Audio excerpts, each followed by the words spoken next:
नमस्कार मित्रों, आज मैं एक बार फिर आप सभी के समक्ष अपने परम पूज्य गुरुदेव पंडित श्री राम शर्मा आचार्य जी की पुस्तक ऋषि चिंतन के सानिध्य में से एक अध्याय प्रस्तुत करने जा रही हूँ। लेकिन उससे पूर्व मैं एक संदेश देना चाहती हूँ। यदि आपको मेरे द्वारा पढ़े गए ये अध्याय पसंद आते हैं तो कृपया इनको नीचे दिखे लाल बटन एक होगा, वहाँ पे उसमें एक घंटी का साइन होगा, उस पर सब्सक्राइब लिखा होगा, आप उसको प्लीज़ सब्सक्राइब करें और उसको प्लीज़ फॉरवर्ड करें ताकि अपने गुरुदेव का संदेश ज़्यादा से ज़्यादा लोगों तक पहुंच पाए। चलिए फिर अब हम अपने अध्याय पर आते हैं। तो आज का अध्याय, इसका शीर्षक है गीता का कर्म योग। प्रत्येक व्यक्ति संसार में किसी न किसी विशेष उद्देश्य से आता है और उसका यह एक जन्मजात स्वभाव भी होता है। वह उस विशेष उद्देश्य को पूरा करते हुए स्वभाव के अनुसार कर्म करने में समर्थ होता है। इसके विपरीत जाने के लिए वह स्वतंत्र नहीं। उदाहरण के रूप में अर्जुन को लीजिए।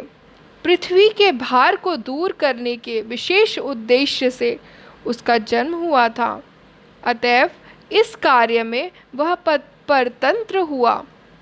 उसे यह कार्य करना ही होगा। ईश्वर समस्त प्राणियों के हृदय में रहते हुए उन्हें घुमाता रहता है। हमारे शरीर के भीतर जितनी रक्त के कण हैं, वे जिस स्थान पर हैं वहीं रहने के लिए विवश हैं। कहा जा सकता है कि हमारी शक्ति उनके भीतर है और हम उनको संचालित करते हैं, परंतु वे अपने स्थान पर रहते हुए अपनी चेष्टाओं में स्वतंत्र हैं। ऐसे ही ईश्वर द्वारा नियुक्त स्थान पर रहते हुए संसार में अपने आने के विशेष उद्देश्य को पूर्ण करते हुए मनुष्य अपनी दूसरी चेष्टाओं में स्वतंत्र है। यही है मनुष्य का कर्म स्वातंत्र्य। इसीलिए भगवान ने कर्मण्यवाधिकारस्ते कहा है, केवल कर्म में अधिकार है, स्वभाव परिवर्तन या ईश्वर के दिए स्थान परिवर्तन में नहीं। माँ फलेषु कदाचन, फल में तेरा अधिकार कभी नहीं है।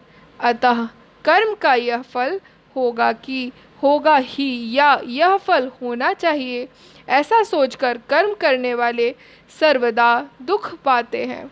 धन्यवाद।